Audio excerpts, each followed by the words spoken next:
Hello everyone. आज का topic है राष्ट्रपति थियोडोर रूजवेल्ट की गृह नीति का मूल्यांकन कीजिए। रूजवेल्ट का विचार था कि प्रेसिडेंट जनता का नेता होता है, इसलिए जनता को भलाई के लिए प्रयास करना ही प्रेसिडेंट का प्रथम कर्तव्य है। वह एक कुशल, कल्पनाशील तथा सफल राजनीतिक था। वह अपने समय की गंभीर समस्याओं को निपटाना चाहता था। व्यापारियों का कानून एवं सरकार से अलग रहना रूजवेल्ट को पसंद नहीं था। उसकी इच्छा थी कि समस्त नागरिक शासन, सरकार एवं राजनीति के प्रति जागरूक हो। रूजवेल्ट संघ सरकार के शासन में एक नई भावना पैदा करना चाहता था। इस उद्देश्य से उसने निम्नलिखित उपाय किए। पहला, न्यायप्रिय व्यवहार। रूजवेल्ट मजदूरों के प्रति बड़ा हमदर्द था। वह उनके कल्याण के लिए बड़ा चिंतित था। उसने उनके लिए मुआवजा कानून, कारखाने के निरीक्षण एवं कोलंबिया जेल के लिए शिशु श्रम कानून पारित करवाया। हाँ, यह ठीक है कि उसने एक राष्ट्रीय शिशु श्रम कानून के पक्ष में वेबपेज का साथ नहीं दिया। उसके न्यायप्रिय व्यवहार शब्द का तात्पर्य नागरिकों के साथ सम्मानपूर्वक व्यवहार था, चाहे वह उद्योगपति हो अथवा मजदूर। किंतु व्यवहार्यता यह शब्द मजदूरों के प्रति उसकी नीति को स्पष्ट करता है। दूसरा, 1906 का हेपबर्न अधिनियम। रेल भाड़ों में छूट एक दोषपूर्ण प्रथा बन गई थी। इसके उन्मूलन के लिए बहुत पहले से आवाज़ उठाई जा रही थी। 1903 ईस्वी में इलिकस अधिनियम द्वारा इस दिशा में कुछ सफलता भी हासिल की गई थी। 1906 में काफ़ी नोकझोंक के बाद कांग्रेस ने हेपबर्न अधिनियम पारित कर दिया। इसके द्वारा अंतर्राज्यीय वाणिज्य आयोग को दर निर्धारण का अधिकार दिया गया, किंतु इसके विरुद्ध न्यायालय में अपील की जा सकती थी।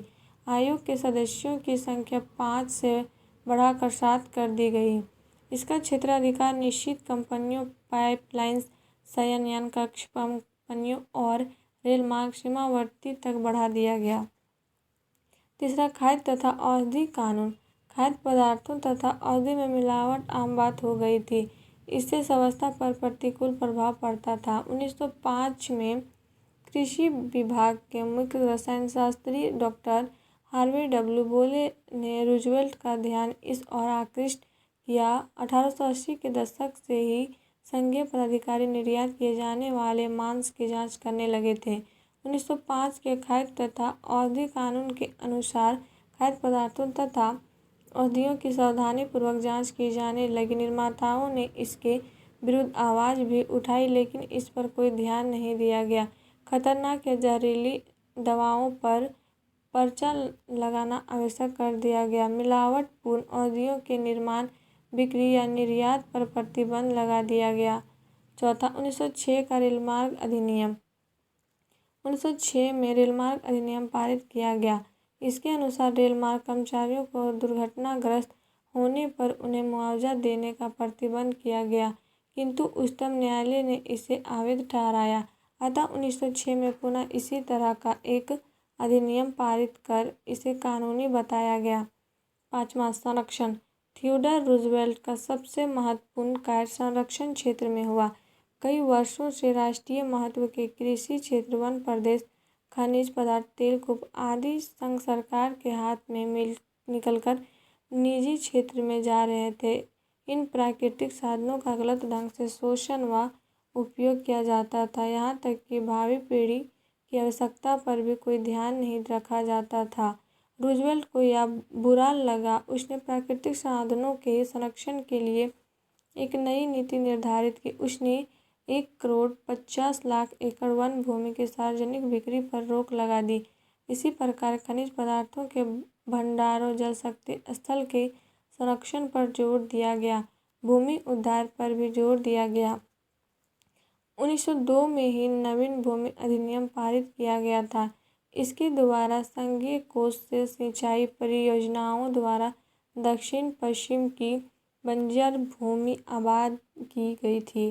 रूजवेल्ट विज्ञापन का महत्व जानता था। उसने इसके द्वारा अमेरिकियों को संरक्षण के प्रति जागरूक बनाया। दिसंबर 1907 में उसने कांग्रेस में अपने संदेश को पेश करते हुए कहा, संरक्षण समस्या तथा राष्ट्र के प्रति साधनों के विकास पर प्रकाश डाला। 1908 में वाशिंगटन में एक विशाल संरक्षण सम्मेलन का आयोजन किया गया। इसमें गवर्नर, विधायक, वैज्ञानिक, विशेषज्ञ तथा देश के प्रमुख नागरिकों ने भाग लिया। सम्मेलन में सिद्धांतों की घोषणा की गई। इनमें वन अग्निशमन सेना का विस्तार, नौकागम्य जहाज की सुरक्षा, सार्वजनिक और निजी भूमि की लकड़ी काटने पर नियंत्रण तथा कोयला, तेल और प्राकृतिक गैस पर सरकार के अधिकार का उल्लेख था। संघीय वन सेवा विभाग के अध्यक्ष गिफर्ड पिचोट ने इन सभी कार्यों में रूजवेल्ट की बड़ी मदद की। पिचोट को राष्ट्रीय संरक्षण आयोग का अध्यक्ष नियुक्त किया गया। आयोग को प्राकृतिक संसाधनों का पता लगाने और उनका संरक्षण करने के लिए कहा गया, किंतु कांग्रेस ने आयोग को वित्तीय सहायता देने से इनकार कर दिया, अतः कुछ समय के लिए इसे अपना काम बंद कर देना पड़ा। 1904 तक 41 राज्यों में भी संरक्षण आयोग की नियुक्ति की गई।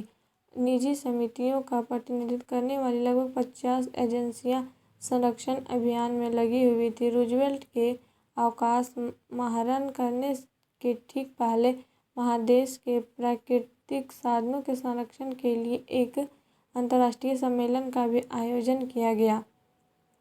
1907 की मंदी। 1907 में देश को मंदी का सामना करना पड़ा।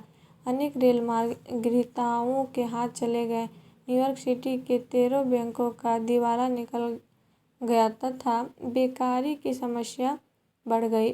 अनुदारवादियों ने मंदी के लिए रूजवेल्ट को उत्तरदायी बतलाया, लेकिन उसने अपने को निर्दोष बतलाया। इसी समय जे.पी. मॉर्गन के 2 दूतों ने रूजवेल्ट को बताया कि टेनेसी कोयला तथा लो कंपनी का एक हिस्सा खरीद लिया जाए तो उसके दिवालिया होने की संभावना कम हो जाएगी। संयुक्त राज्य इस्पात निगम ने हिस्से को खरीद लिया।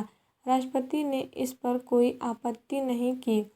रूजवेल्ट ने भविष्य में बैंकों के दिवाला न निकलने के लिए भी कदम उठाए। उसने 1908 में आल्ड्रिच बिलेन अधिनियम पर हस्ताक्षर कर दिया। इसके अनुसार आवश्यकता पड़ने पर कोष विभाग काफ़ी मात्रा में बैंक को धन देकर उन्हें दिवालिया होने से रोक सकता था।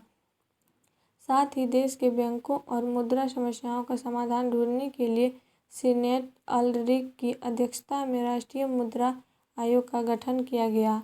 7वां असैनिक सेवा सुधार। असैनिक सेवा में महत्वपूर्ण सुधार लाए गए। इस क्षेत्र में रूजवेल्ट ने बड़ी अभिरुचि दिखलाई। सार्वजनिक सेवा में जाने के लिए सिद्धांत स्थिर किया गया। इसके लिए प्रतियोगिता परीक्षाएं होने लगी। राज्य सेवा, वाणिज्य सेवा आदि में जाने के लिए प्रतियोगिता परीक्षा में शामिल होना अनिवार्य कर दिया गया। नियमों को भी संघीय पदों पर नियुक्त किया जाने लगा। भ्रष्ट, बेईमान और कामचोर पदाधिकारियों को शीघ्र ही मुअत्तल कर दिया जाता था।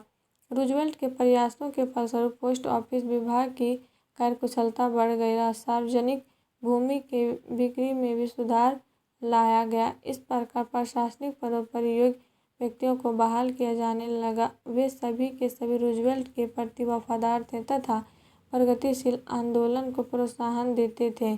इस प्रकार रूजवेल्ट ने प्रगतिवादी आंदोलन का सफलतापूर्वक नेतृत्व किया। उसने अनेक सुधार कार्यक्रमों को कार्यान्वित किया। यूरोपीय देशों की तरह संयुक्त राज्य में भी राष्ट्रीय वन का विकास किया गया।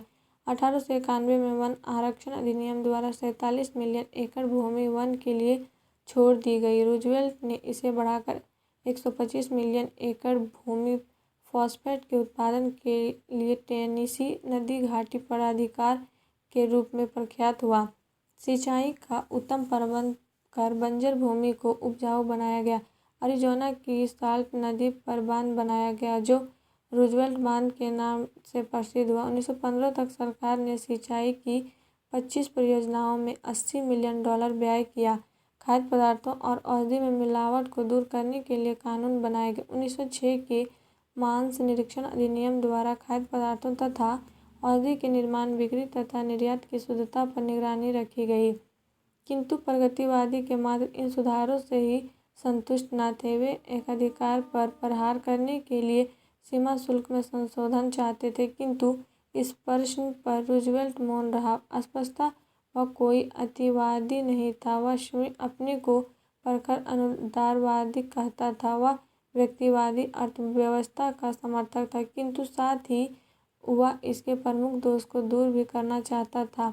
यह ठीक है कि वह दोषी, झगड़ाल, आवेगशील प्रकृति का था, लेकिन इसके बावजूद भी यह अमेरिकी जनता की आंखों का तारा था। वह एक महान प्रगतिशील राजनीतिक, देशभक्त, सुधारक और प्रशासक था। और आप लोग को वीडियो अच्छी लगी तो please like and subscribe my YouTube channel and share जरूर करें।